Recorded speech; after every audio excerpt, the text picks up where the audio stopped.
Buddy, welcome. I don't know what I'm doing tonight. I am just going to work on this little devil dude and just chill out. So, thanks for hanging with me. Hello.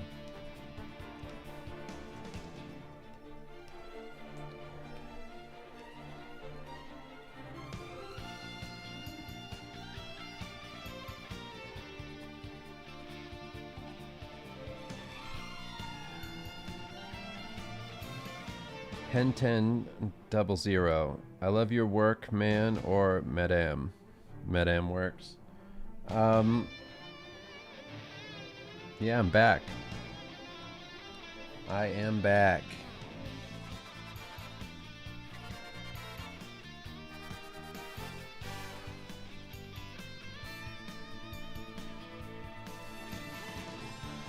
What kind of thing do I want for you? Maybe like a skin nose thing. It's not really a nose.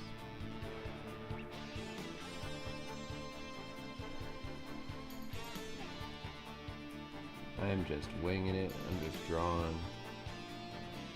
I agreed to do a bunch of jobs and things to have fun. Some Marvel stuff. Wolverine. I think Moon Knight. Thor.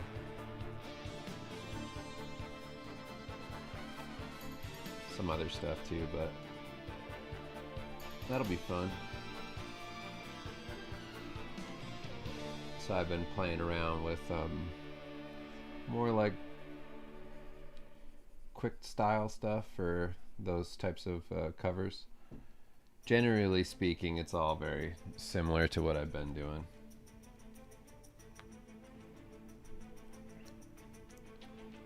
Devil dudes, yeah.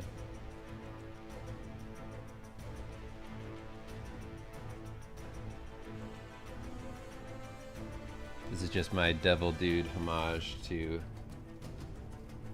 Priest. Is it Priest? Isn't that the name of that? What am I thinking of?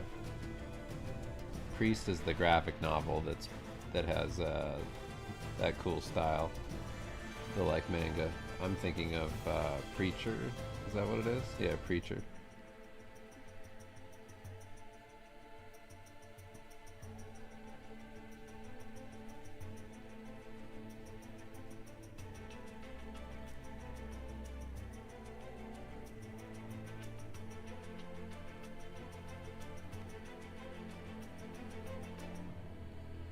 Yeah, I'm just kind of winging it with this loose sketch, and then I'm gonna go into Clip Studio and do like a real refined one.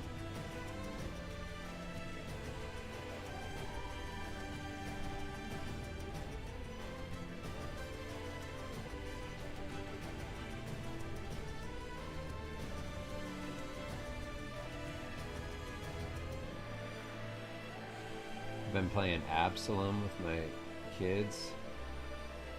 Game rules. It was really good as far as like a direction for beat 'em up games to go in. I'm really enjoying it a lot. Unlock the frog wizard. Appreciate it. Always good to have another frog in a game. I'm excited to see what happens with Chrono Trigger. I saw all that stuff about them talking about how they can't talk about it. The like Square people. Whenever that gets announced, that'll be nice.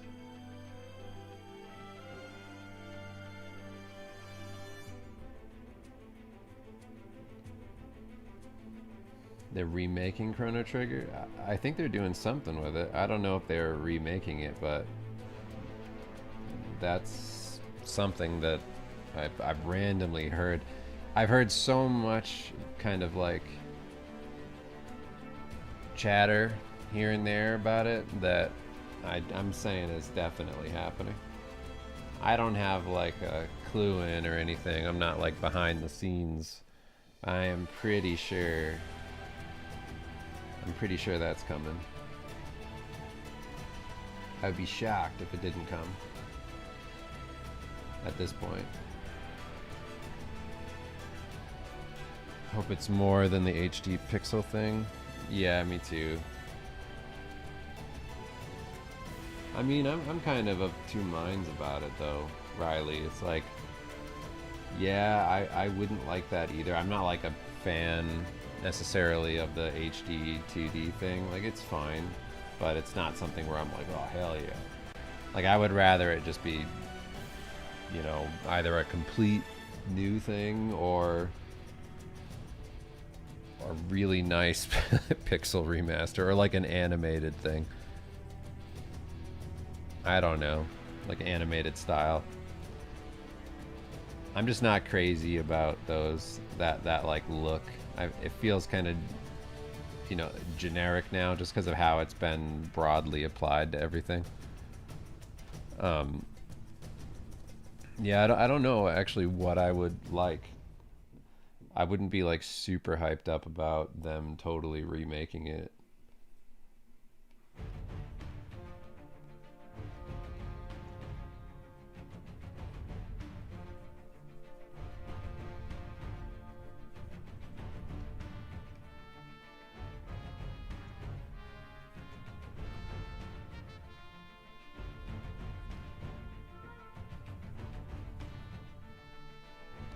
The thing I'm most excited for in all games in general is that the AAA indie space is just devouring the market. I'm very excited to see how that all comes in. So everybody was talking about how much like RAM is costing right now, like just how it's skyrocketing in price, and just, you know, thinking about how much that Steam console is probably going to end up costing, like given how much the market's suffering because of AI companies just buying up everything. Like, it's just, yeah, I think stuff's just going to get too expensive, and those AAA indie studios making games that aren't like super dependent on high-end systems, I think that's just going to keep on growing. It's pretty cool. I'm excited for that, and just people making new things. Like, I just like, at this point, when it comes to remakes, remasters, sequels, all of that, I'm just wanting more new things. I want people to be inspired to create new stuff. It's like if AI, you know, like AI is very obviously like derivative. That's the whole point. It's trained off stuff and it doesn't make new things.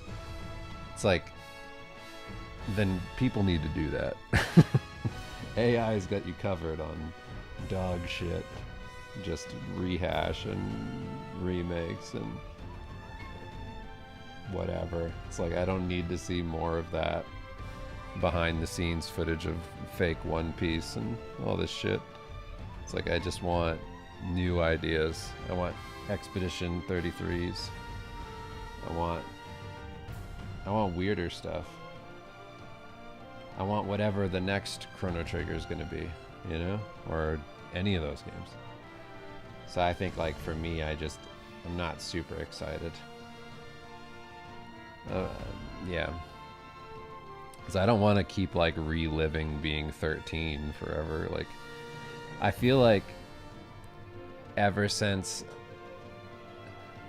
it'd be probably shitty to say it was probably everything after what, PS2-ish, after PS2. Maybe like the Xbox 360 was like the last one where everything didn't feel like it was like a remake, I guess. or at least like a lot of games became like very derivative after that. I don't know what that was. Why was like that era the last one?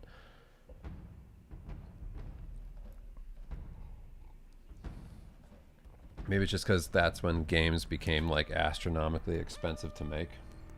I'm not sure. But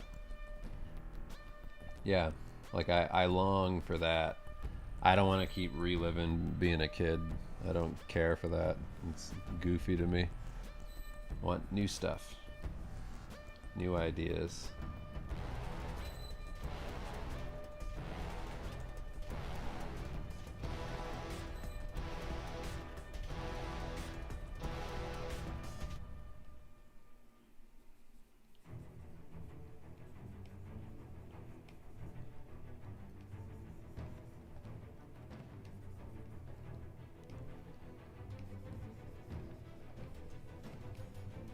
It's funny how as soon as I wander away from using these like gestural brushes that really get across like a lot of movement and stuff, like I just feel the thing getting static. So I have to zoom way out and then get back to this again and keep working on that.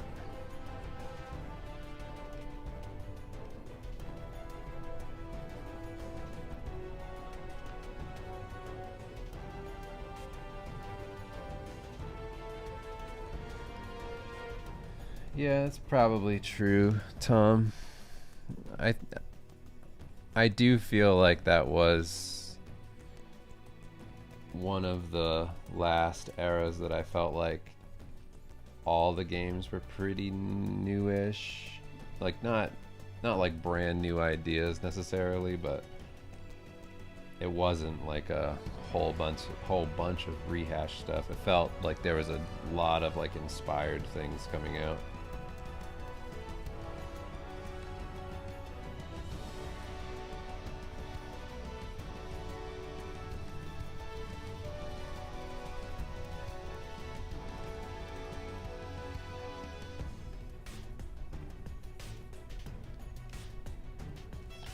But in the indie space now, it feels like that's happening. So I'm excited for that. I just want more of that. I want more people in the indie space succeeding, making a bunch of money, showing them how to do it. I think in the same way that, like, I don't know if you've all been seeing like the same sort of trend I'm seeing, where because AI has like a specific look, and if you don't want to be lumped in with like slop and all that shit, it's like there's this big, like pretty big emphasis on things looking handmade.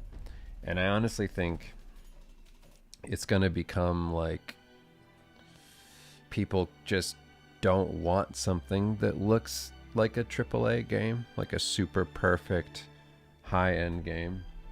I honestly feel like that's gonna, at least trend-wise, you know, it'll come back, I'm sure, but I'm guessing that like there's just going to be less demand for it.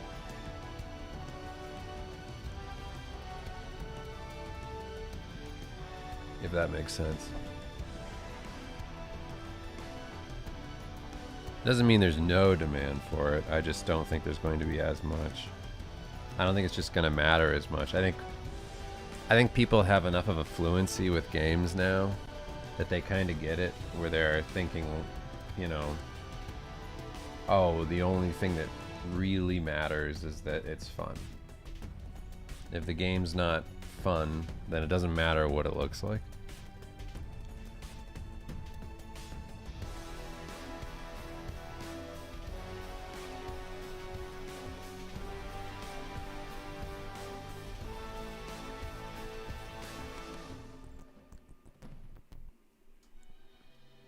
Yeah, I think the whole handmade thing is like, yeah, like there is something to be said for that too, though. Like a lot of style Like I'll tell you this from my own experience. Like when I was working on my Starvale series, like my drawings weren't perfect.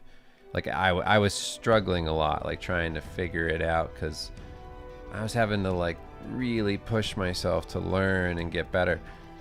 And what's funny about that is that once you really get into the weeds and like drawing and you get better and whatever, and you take on like influence from that sort of thing, you end up looking very similar to other people, because anybody who's doing stuff at a higher level has like their anatomy down and all this.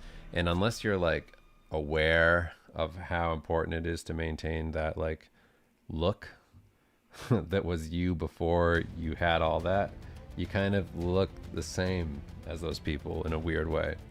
So being kind of bad at doing the comic like I was actually helped it feel more unique in some respect. Not that you can't do that with style, but it is funny how that works. And I think there's something to that with just how things will look in the future in terms of what we know is like made by a human.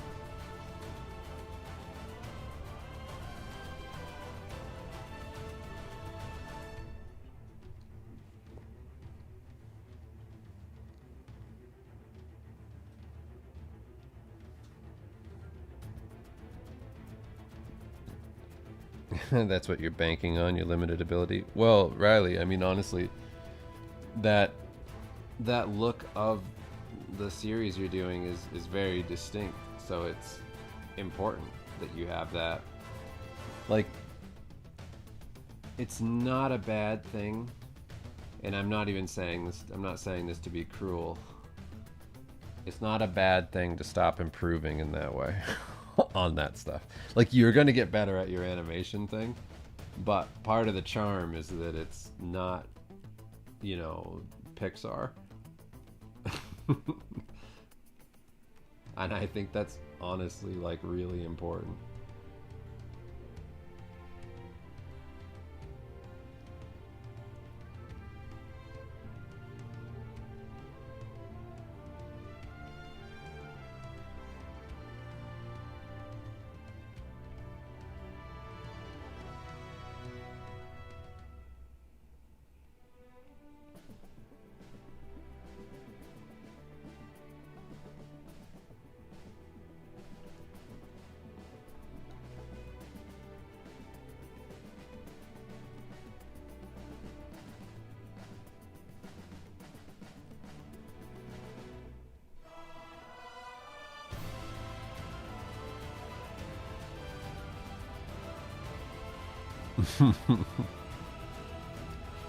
Yeah, I mean, if you want to do like high-end whatever illustration stuff for companies doing like anything in games and whatever, like then you do have to get good at all that shit. But like if you're Cyanide and Happiness, if you're that Bird comic, if you're like any of these smaller things, like you really don't need that. It's actually not in your best interest to be unbelievably skilled.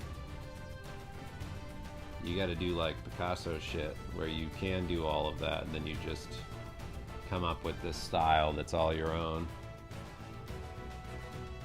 and hide that you're actually really good.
I'm super sophisticated. That's why I draw.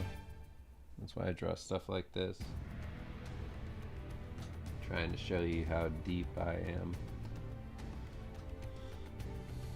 I'll tell you how sophisticated I am. I had a beer, and then right after that I made myself a cup of tea. And now I'm here, drinking my hot tea.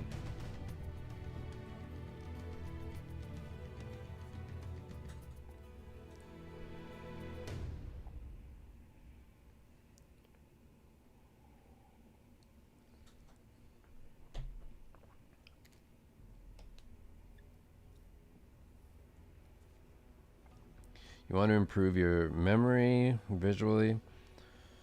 Should you do it by studying different real faces? How did you study real faces to draw from your imagination? I mean, honestly, yes, it's that. It's just a ton of repetition.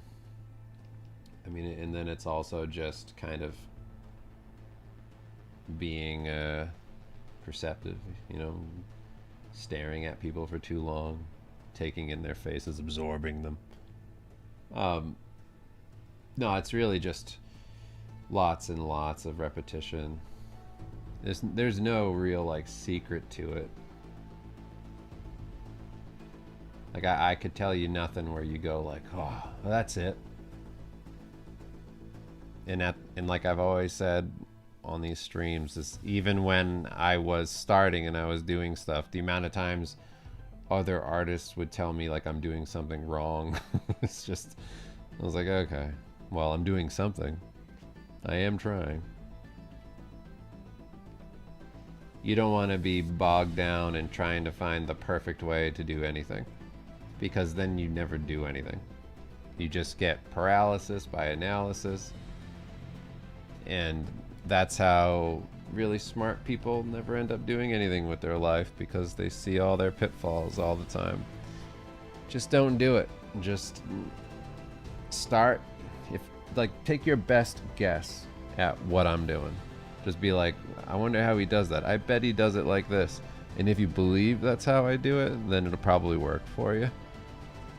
Honestly. And then you just keep doing it over and over again. And then you'll find better and better ways of how, you think through these things. Other people can help you with a lot of it. And there's a decent amount of stuff that is just, advice from other people that's very helpful. But more so than not, it's just the action. It's just, are you sitting down and working? Are you doing all that? Are you studying? That's good. That's most of it. Most of it is just putting in the hours. Just use reference. I mean, sure, but I would say not on everything, because there's good ways using reference, there's bad ways. If I'm looking at your warrior and he looks like a guy who sits in front of a computer all day and plays games, or thinks about Warhammer lore, it's like I'm gonna be able to see it. Like a part of my brain is gonna go, that's not a warrior. That person's never done anything difficult in their life. You need to be able to understand like faces in a different way. Like not every reference is suitable. Not every person is good. Like reference for me is lighting, like getting the right anatomy and the best lighting conditions. But reference won't get you everywhere you need to go. If you're James Gurney and you make like clay models of everything every single time that you need something, it's like, that's fine, but also that's so much work. Like Wes Burt, all the people that were in like early concept art days, like that era of just like pushing, getting a visual library, building, like then you're never up against a wall ever. Like then when somebody asks you to draw a demon wearing sunglasses, you won't have to look at anything. You can just do it. And sure, could a reference will make it better? Yes. But it's supplemental. Yeah, Frank Frazetta used reference pictures, but look at his stuff. Do you think he really referenced those goblins and orcs? He could draw from his head. He could do both. You need to be able to do both. You can't rely 100% on reference. You need to be able to draw exaggerated stuff and weird things. Like Frazetta's anatomy was not realistic. It just wasn't. Like, go look at it. He exaggerates the hell out of all that stuff. That's his style. He uses the reference to get certain aspects of it down, but so much of it is him in his imagination. There's like multiple versions of that. You can totally do it. I mean, if that's something that you don't mind, you know, if some stuff can look very static and all with too much reference.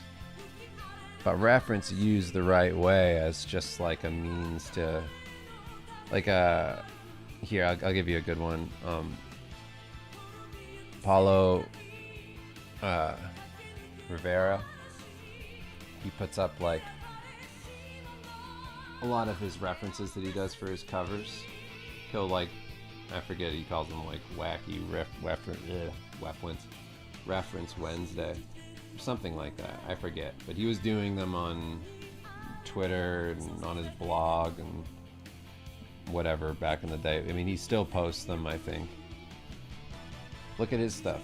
That's like reference that's a little more extensive than anything that like I would do, but it's supplemental. And it's even like spot based. It's like, oh, that hand on that character. There's like a photo of that zoomed in. You're like, okay, so that's for that hand. Stuff like that I definitely find is very helpful.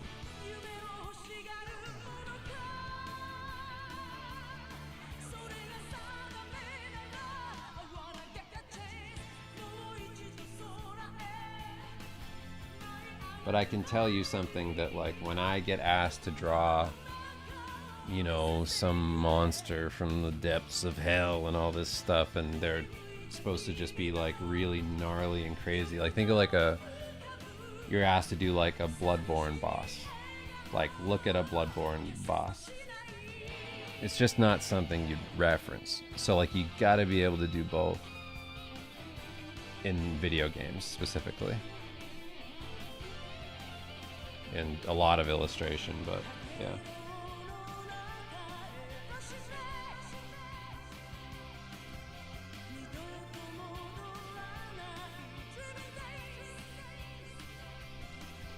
If you're doing young adult novel covers, then like you don't really need to do that. You can use reference for pretty much like everything on those.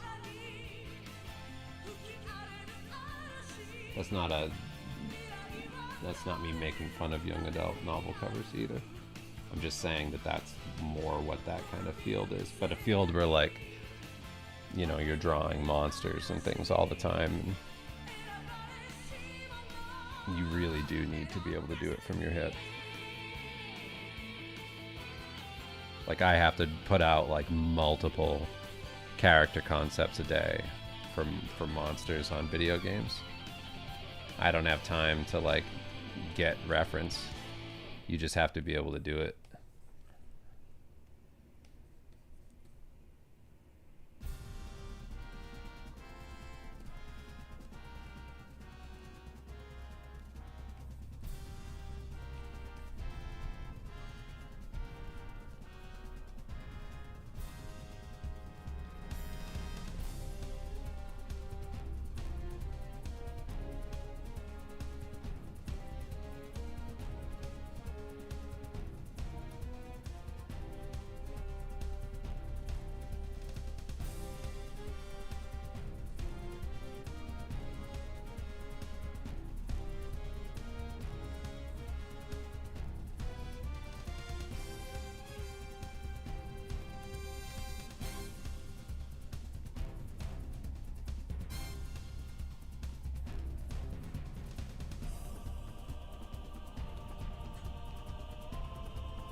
Yeah, Donnie. But I think like more what I'm saying is that like it depends the type of artist you want to be. If you want to be a concept artist, then I think like I honestly think it's one of like some people are naturally pretty good at some of that stuff. Like I've met people who can just do that. Like they can draw from their imagination early on, and that's like their primary go-to. So like when they come up with stuff and it's really weird, then it's just like stuff from their head. And then all that extra knowledge of like learning anatomy, learning like how to actually pose something realistically and think in like three-dimensional, like yeah, like all that lighting and believability in a space, like you need to study to get that down. And but that's the same thing that you'd study like regardless of what you want to do. I just think specifically with video game concept art and like what I do, I always look for people that have that like I don't even care if it looks good, like their stuff.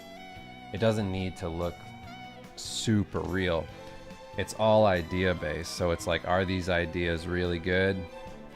And you know, if the ideas are great and they show me iteration and there's a lot of like interesting stuff there, then that's more valuable than anything looking like really real or whatever.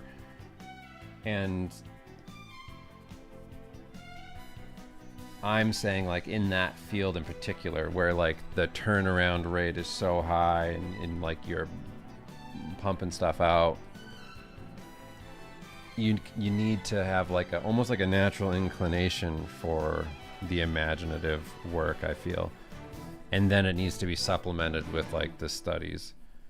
But like if somebody didn't have like a starting point kind of like clue as to how to do like any of it, you know, like from imagination, like if they weren't already doing that as a kid growing up, like coming up with ideas and playing around, it'd be much harder to kind of be like, okay, now do this completely foreign skill to you. I would be like, you know, where you're coming from of like, yeah, at that point, for sure, it's like maybe you do something just a little different. Like you don't have to be a concept artist. It's not the only thing that exists. But in terms of being a concept artist, all the best ones that I know are can just come up with stuff from their head, even if it's not perfect. And that's kind of like where I'm coming from with that. Is like that's better to have, and I don't really care like how you get to the like thing where you're this perfect artist. Sometimes, like I was saying earlier, the perfection aspect of artists it can be a hindrance sometimes, and it's so much harder to come back to the original like fun ideas.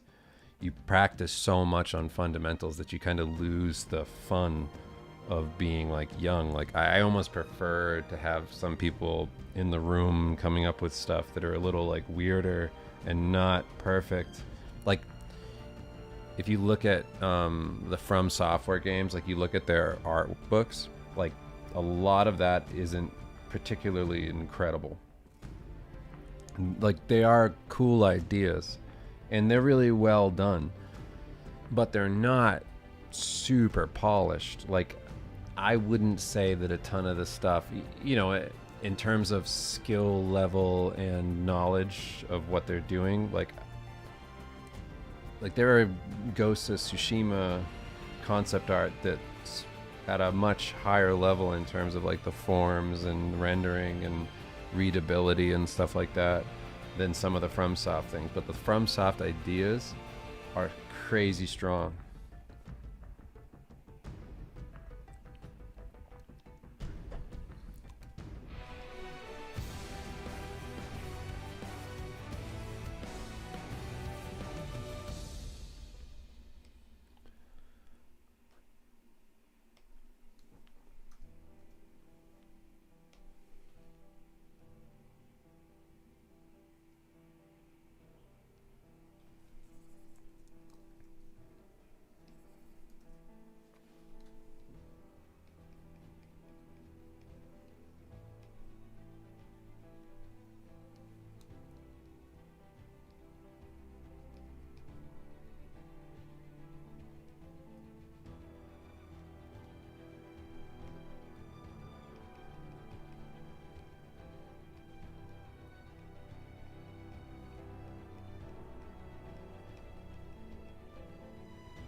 My famous freestyle rap. I don't know if I can right now.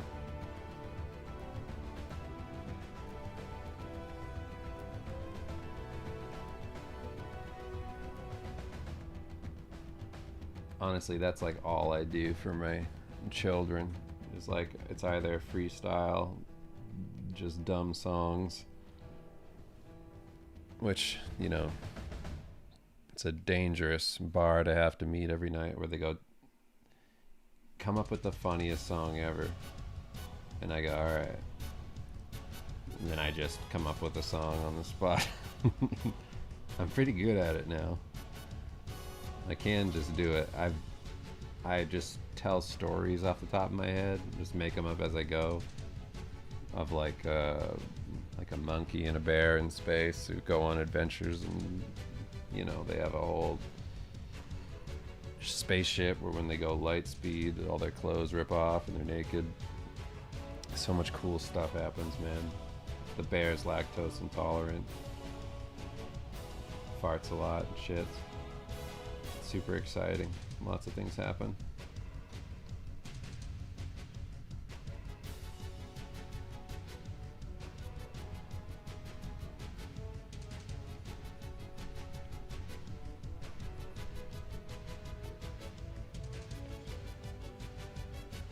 And my kids are getting better at it too. Tonight, Axel was telling me that, because I told him that we'd go and do something fun tomorrow. So they want to go to the museum here. And they were talking about an exhibit where there's a man standing there. Like this would be very cool. You know, there's a man standing there and he's the ball punching man. So you just get to walk up and punch him in the balls as hard as you can, as many times as you want. And then when he finally dies, because he's been punched in the balls so many times, and then there's a sand pit behind him, and you just go back there with a shovel and you bury him. And then you look out on the sand pit and there's just a ton of graves from every other guy that was out there who got punched in the balls to death. And then my kids just laugh. They just laugh and laugh about killing guys by punching them in the balls till they're dead.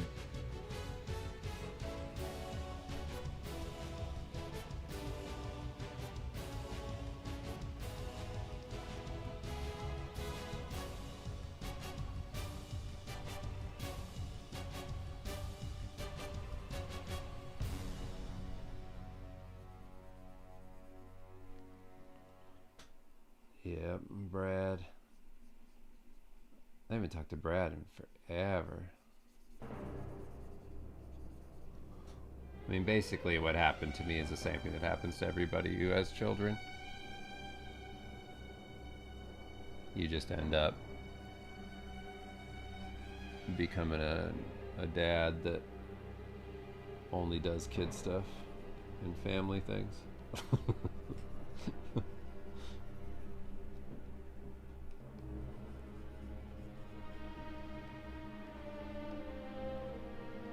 And other than that, I'm just in constant do not disturb mode. I just want to do nothing else. Just want to sleep and draw pictures. That'd be fine. That would be fine.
I wish I could show you the marketing thing I'm doing right now.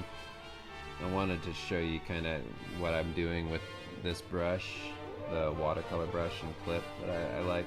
I mean, it's essentially just that I do the watercolors and then do, like, I have a smudge brush in here.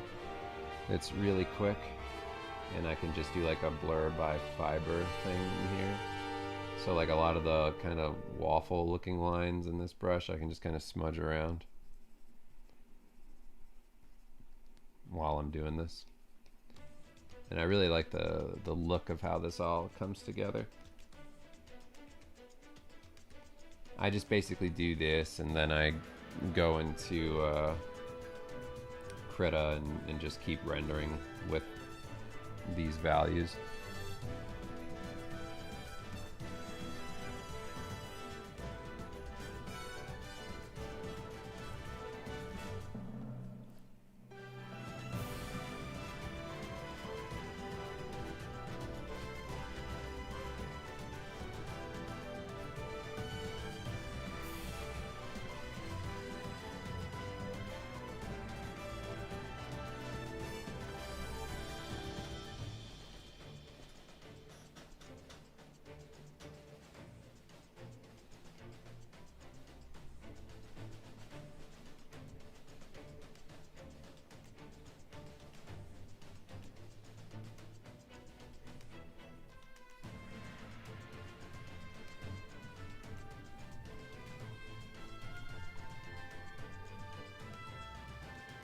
I started playing Metroid Prime 4 as my son Loic is like super into Samus.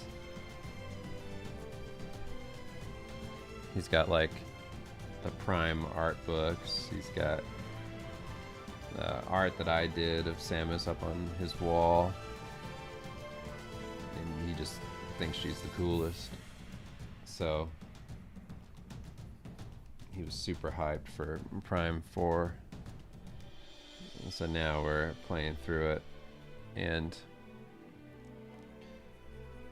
you know what's funny about like for me, I don't give a shit at all anymore about like like I've crossed into what are these, you know, Pokemans and all that shit, like the parent thing. I've crossed into that space where I just go, yeah, I don't care. There's some guy saying it's about to get real nerdy up in here, some stupid shit like that. I just go, yeah, that's what kid stuff is. It just sucks. Kid stuff just sucks. That's what it all of it's that. it's just more of that. I go, yeah, sure, whatever. Who's this supposed to entertain? 50-year-old men that I can read Cormac McCarthy. It's just shit. It's just a bunch of shit.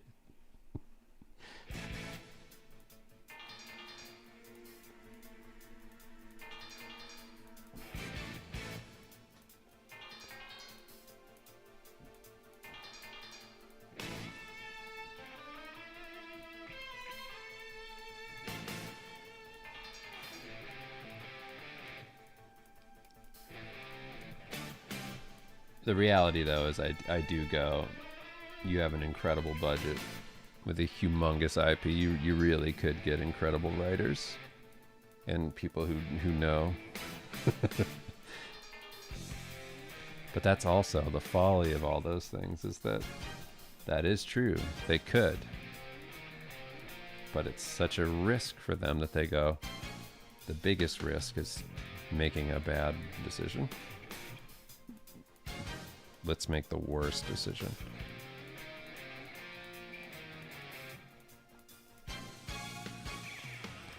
What's this playlist? It's called Demon with Sunglasses. The playlist. It's just my Gundam soundtracks playlist.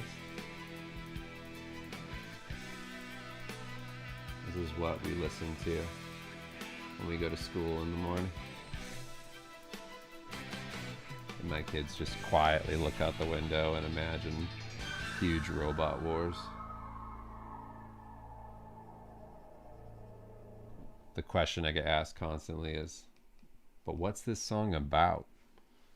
I go, you're listening to it. You're listening to it. You hear it. It's this. This is what it's about. It's the sound you're hearing.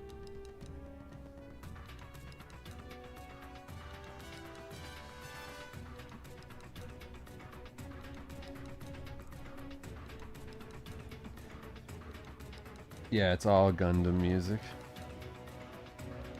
Oh, hey, Kim. My wife's in the chat. The biggest risk, hiring good writers. Honestly, it's just that, you know, what would I compare it to?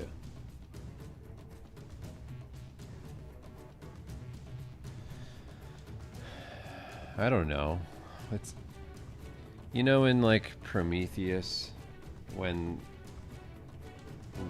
Waylon has funded the whole trip to go there and see the things, and there's like scientists and all these really smart people, and then instead of like consulting all them on what he's doing, he just goes and meets the aliens, and they grab him and smash him against the floor over and over until he's dead. That's basically what happens in video games. Is it's like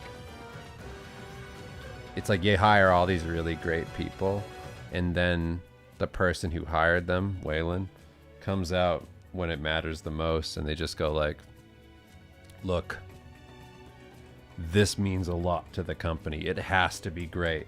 Give me the reins. I'll figure this out. And then they drive it right into the ground. They just blow it up. There's too much risk, too much money. You're gonna need my help. And then they drive it right into a gas station and blow it up. At least that's what it feels like. What are you drawing? Just a cool demon, you know. Nothing crazy, nothing too wild.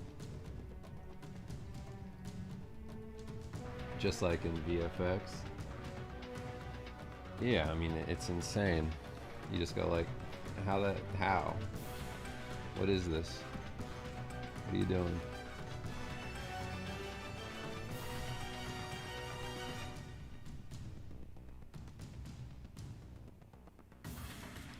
Somehow they do that multiple times in a row. It's all of it. Like, there's not, like, everything that I've been involved in where, let's say something goes really good the first time. This is the common trend, and I don't even think it's not just games, it's all things. Something will go really right the first time, and they go, holy shit, that worked. We made so much money. We made so much money that the next one that we do has to also be like that. So, in that scenario, I need to be there to make sure it happens. And they're like the dude that knows fucking nothing about it.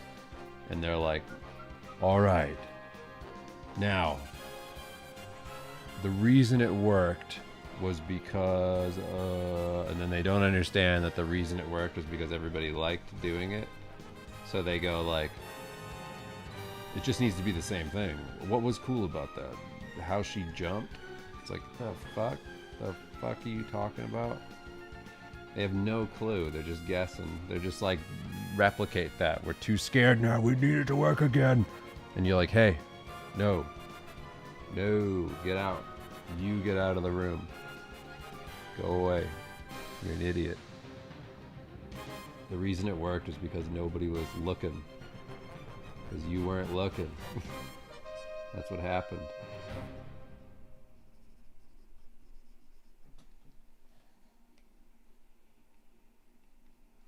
And every time that I've been involved in one of those things, it's always that.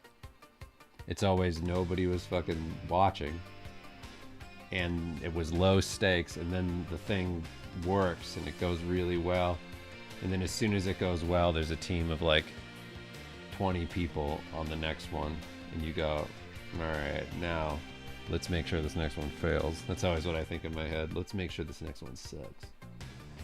That's gonna be the thing that makes it that makes it the most money.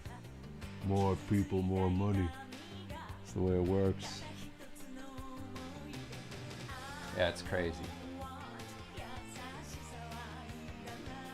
But the thing that I've gotten half decent at in this world. Oh, bye, Kimmy. Thanks for stopping in to say hello. Love you.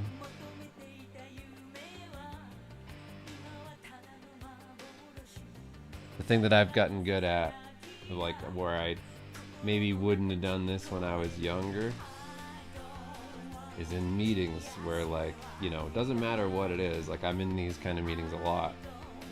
Like, you're not, like, I'm never rude. Like, I'm never, like, an ass about anything. But you can feel it in any situation that you're in, on any big whatever project. It's like, as soon as you feel the person that has been lingering a little bit in the Zoom meeting or whatever it is, it's like you feel them feeling like they need to say something to justify where they are in their life at this job, and you see them start to just like formulate some shit idea that they're throwing out. Like, they throw it out like it's not anything, when in reality, if everybody said yes to that suggestion, it would be this crazy investment of time and money, where you have to destroy that idea when it comes, and in the nicest way possible. You just got to go, I get it, I get what you're doing, I get that you feel like you need to do that, but no, that's a terrible idea for this reason, this reason, this reason, and this. Yeah, you really have to, or else that stuff can snowball out of control. You go, yeah, you know what, maybe there's something to that. And you go, no, there's actually nothing to that.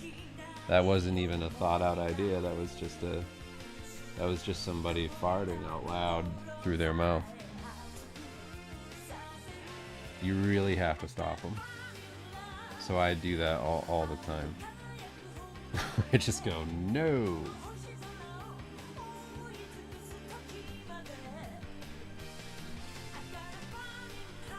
Because it's not like the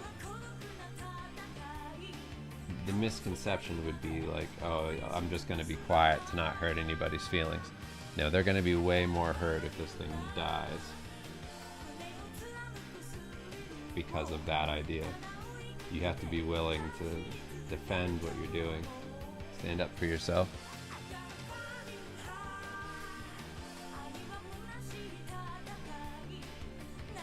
So I'm very honest. Like, very, very honest about stuff like that. You can get good at it too. You can diffuse it, you know? It doesn't have to be like so honest in like a shit way. Not where you're just like a total ass. You can just do a joke about it. If it calls for that. If not, don't do that. But you really do have to step in on those and go, hey, you're about to do this, and I need to tell you that that's not going to work because of this. Hey, look at me. No. I've definitely gotten better at that since having children, because that's like a big part of having kids, is just going like, you can't just be a bystander anymore. Do I get out of line with other people's kids? Absolutely, I do. I go, hey, it takes a village, all right? I don't live in your world where I don't care how future adults are going to behave around me. I don't live in that world. I live in the world that kid lives in. So I'm going to help, all right? You can't be an ass. You can't be a shithead.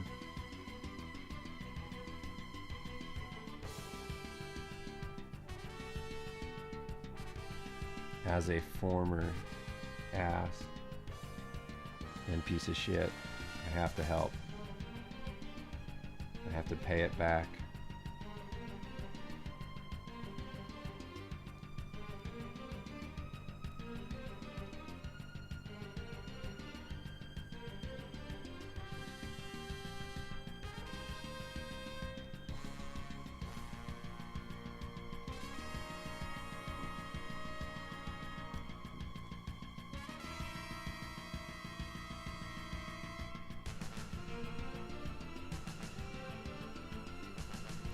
One thing I really enjoy now, I mean, I enjoy this in all game jobs and things, or anything that I'm a part of, is being involved long enough where like there's a rapport that everybody kind of just is familiar with, and you know, we all like know each other a decent amount and have expectations of each other. And like that happens with my Diablo job, because I've been doing it for years now, on Diablo 4, and like if I'm in a thing like that, like I can explain to them like, here's how this will come across, you know, if we don't pivot to doing an idea like this, or you know, if we adjust that composition to look this way, then this will happen. Like then there's this general understanding of like, okay, we've seen it enough that we know what you're talking about. It's easy enough for us all to get on the same page. That's nice. It's when you don't have that that it feels like, god damn, gotta start from scratch. Gotta start over, gotta establish. You gotta find the biggest guy in the room and kiss him on the lips and go, how was that? More where that came from. At least I think that's what they do in prison. They find the tallest, most handsome guy and they kiss him on the lips. And they go, next time I'll fucking kill you.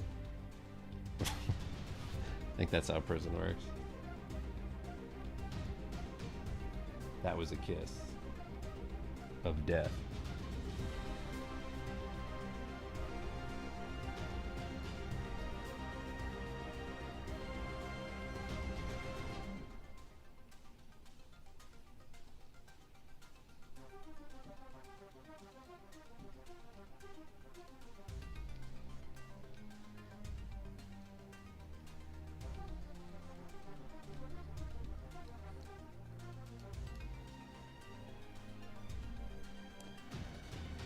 Sometimes I have to come back to using this watercolor brush just because it's so enjoyable.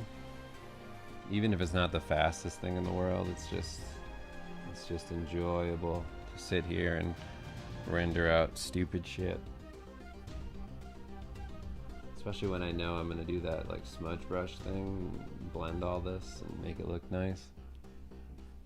It's so much fun.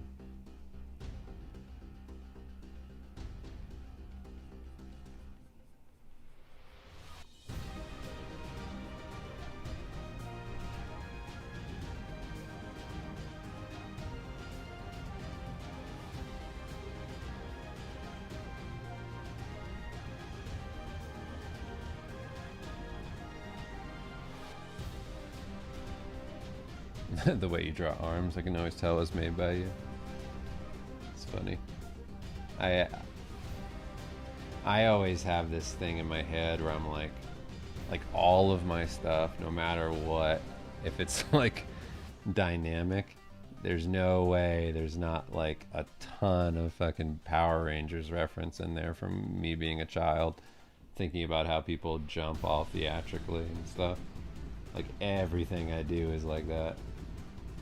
That's just like what I grew up with, and you know, taking in is like all of that. Like I was so obsessed with that sort of stuff. I had like action figures and I would just pose them and fight in like very dramatic fashion. I love the way like the knee went up and like all that, and like so much of the criticism that I get in a job is they go like, oh, it kind of looks like he's about to shoot a fireball like Goku or something. And I go, yeah, I know. Yes, I know. I'm trying to help you. I'm trying to help you. I'm trying to sell this. What are you doing? Why are you here?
Kim's in St. Louis right now, hanging out with Maddie.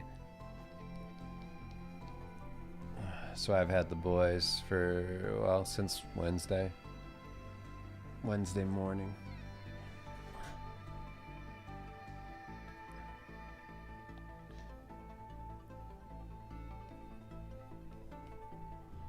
It's been fun, just hanging out.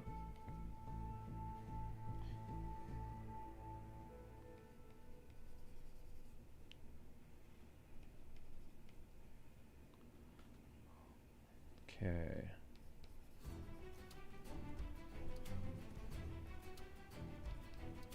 Man, I forgot how enjoyable this was.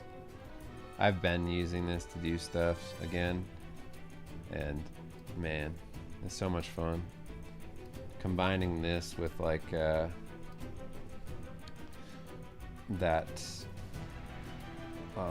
walkthrough that I did on the Patreon, and I think I did it on one of the last streams. That grayscale look, where I like drop in a core shadow and kind of like work around adding texture and all that. I'm still doing that with this. I'll add it like after I adjust this. So I'm basically like changing the values in here a little bit in Photoshop and then adding in like a core shadow and working all that up. That's just so much fun.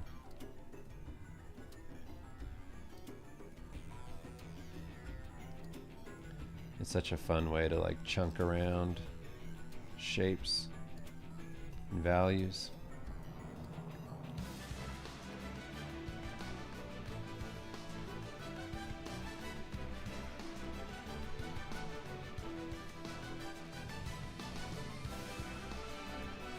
Okay, it's 9:18.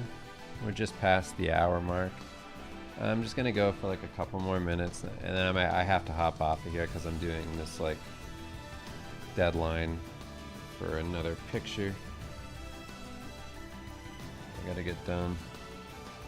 Which tutorial is that? The recent Spider-Man one?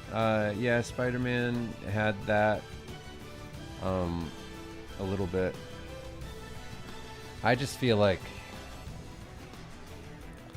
I don't know, I think I'm the kind of person that needs to draw everything out. Like I used to try and do big gestural painting style. I think what I've been missing, and you know, I'm always changing what I'm doing in terms of like order and whatever, but I think the thing that I've been missing in this style when I was doing it was that like just kind of smudging stuff out so that not everything's so sharp when I move over into further developing like the values. That's really it. It's just making sure that it all reads the way it's supposed to. Because otherwise the texture that this brush leaves behind on an image. It just has such a nice look to it. It's very watercolor looking, and it has a tooth to it that's really nice. And it would be a shame to lose that completely and have to reintroduce texture all over the place because I'm so dissatisfied with the digital look. So to get this in here now and just spend a little bit more time doing a fully realized drawing, it's worth doing, I think. And it's just fun. Like, this is like a part of it that's fun for me. And every time I stop working this way, I always miss it. And I go, I want to get back to just doing that. It's just so cool. Feels good. Like, some things just feel good. It's like the way people describe the shotgun sound effect in Doom. It's like, it just feels correct, you know? That's what this feels like. It just feels good every time I do it. I go, yeah, that makes sense.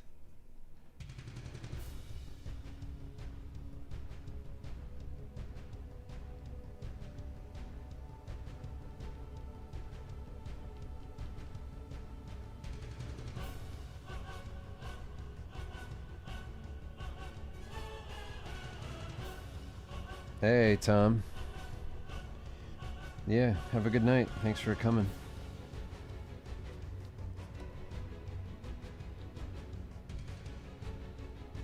And thank you all as well for being here. I appreciate it.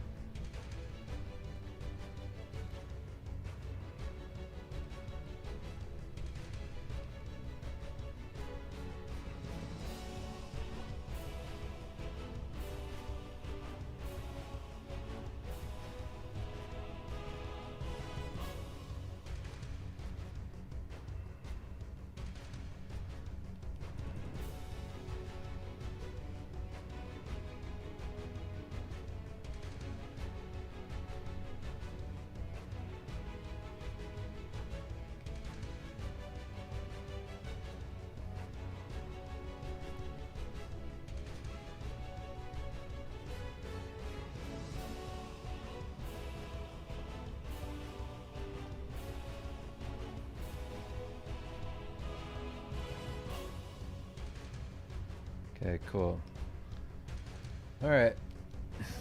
Thanks, everybody. I'll zoom in on this goofy little render so far. I hope you all have a good night tonight, and I'll see you next week.